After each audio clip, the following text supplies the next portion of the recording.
Martina.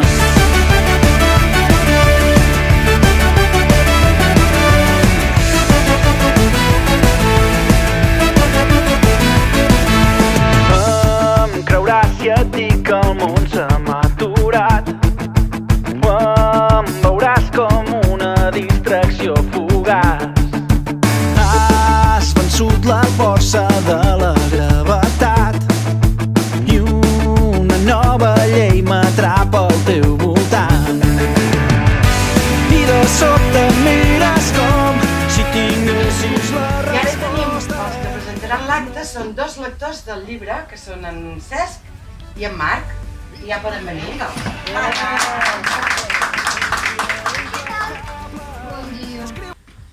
I què te passa? Estic molt content. Com pots estar content un dia com avui? Què t'has pres? Primero es un entrepà de fuet, superbo, Jo estic més avorrit. Tranquil, ara vinc.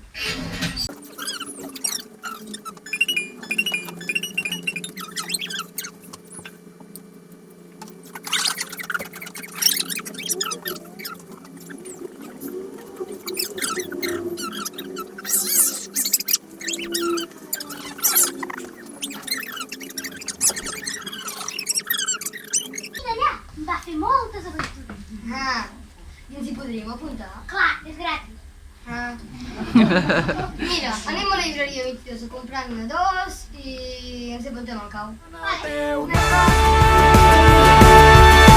Martina, Martina, Martina, Martina.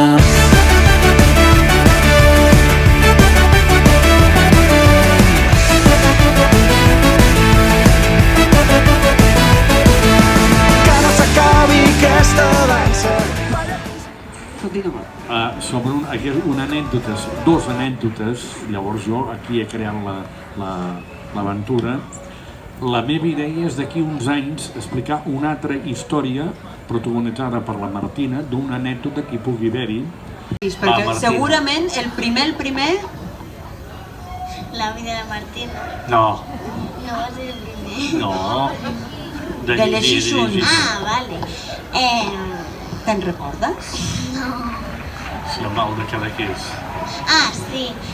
Un conte que es diu La La bruixa de Cadaqués.